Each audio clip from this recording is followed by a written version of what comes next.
c'est une accélération très nette de la dédollarisation de l'économie. Et en fait, on voit bien que, d'ailleurs, la Banque centrale, la Bundesbank, hein, la Banque centrale d'Allemagne, parle désormais de la naissance et du développement d'un pétro-yuan qui remplacerait le pétrodollar. Or, le pétrodollar avait un rôle absolument clé, justement, dans le système financier américain. Et donc, pour le dire rapidement, Pardonnez-moi, Jacques, quel pourrait être, ça c'est vraiment crucial pour les États-Unis, on le sait tous, quel pourrait être le levier pour Trump pour empêcher ça maintenant? il en a très peu. Oui, Il en a très peu. Il en a très peu. Et on voit ce qui est en train de se passer. C'est une démondialisation. On est dans le monde post-mondialisation. Et désormais, les échanges commerciaux se font en bilatéraux ou en petits groupes et ne se font plus à l'échelle mondiale. Premier point. Deux, on est dans un monde définanciarisé, où on voit rapide de définanciarisation. Tout le monde a compris que ce qui est important, ce sont les produits réels, c'est pas toute l'architecture financière qui est construite autour. Et trois, nous allons être dans un monde dédollarisé. Et cette fois-ci, beaucoup plus vite que je ne le pensais, si vous voulez. Cette crise, et en particulier l'action des Iraniens, aura comme effet vraiment d'accélérer de manière importante la dédollarisation. Plus globalement, nous sommes en train de basculer dans un monde dans lequel la Chine et son allié, la Russie, mais je dis d'abord la Chine, va être aujourd'hui de plus en plus dominante.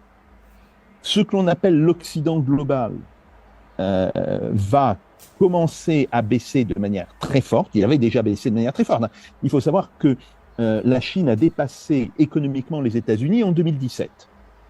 Si on calcule les PIB en parité de pouvoir d'achat, c'est 2017, hein, en réalité, la date du retournement. Mais là, maintenant, elle est tout à fait évidente et elle se développe de plus en plus. Le problème, c'est comment les États-Unis vont gérer leur décroissance et leur perte de pouvoir politique. Et de ce point de vue-là, il y a des analystes américains, des gens qui travaillent à l'Université de Chicago, hein, au département de sciences politiques, qui ont fait ce parallèle entre l'opération Epic Fury, donc cette guerre contre l'Iran, et l'affaire de Suez pour la France et la Grande-Bretagne. Et ils ont dit c'est le moment où la France et la Grande-Bretagne ont compris Hmm. qu'elles ne faisaient plus partie des dirigeants.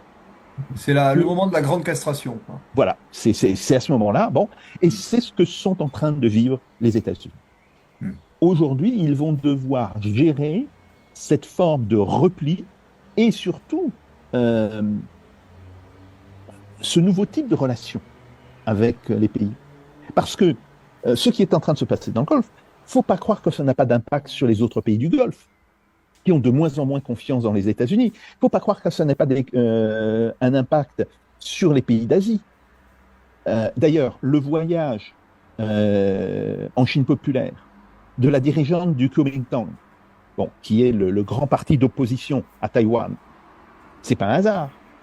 Il y a eu, je crois, 24 heures ou un peu plus, une rencontre entre qui Rocketman, comme l'appelle Donald Trump, et son homologue de la Corée du Sud. Pourquoi? Parce que la Corée du Sud se dit, il est temps de devenir adulte, les États-Unis se contrefichent de nous, il faut peut-être mieux discuter avec nos frères du Nord, même si on peut avoir plein de problèmes avec eux, que de continuer à vouloir dépendre des États-Unis. Euh, le Japon vient de signer un accord avec la Russie, le Japon qui, théoriquement, applique les sanctions, vient de signer un énorme accord avec la Russie pour l'aluminium. Parce que justement, on produit plus d'aluminium dans le Golfe. Donc, il est en train de se produire toute une série de changements. Et ça, il va falloir que les États-Unis trouvent des solutions pour le gérer. Alors, ils peuvent tenter de le gérer par une forme d'autarcie, Et c'est ça en réalité le projet de Trump sur le Groenland, le Canada, Et le voir, Venezuela. tout à fait, voir sa descente vers le nord de l'Amérique latine. Bon, Venezuela, Colombie, grosso modo les alentours du détroit de Panama, enfin, du canal de Panama. Bon, c'est ça. Et une autre possibilité pourrait être de se dire, ben, ayons un autre rapport au monde que le rapport que nous avions quand nous étions surpuissants.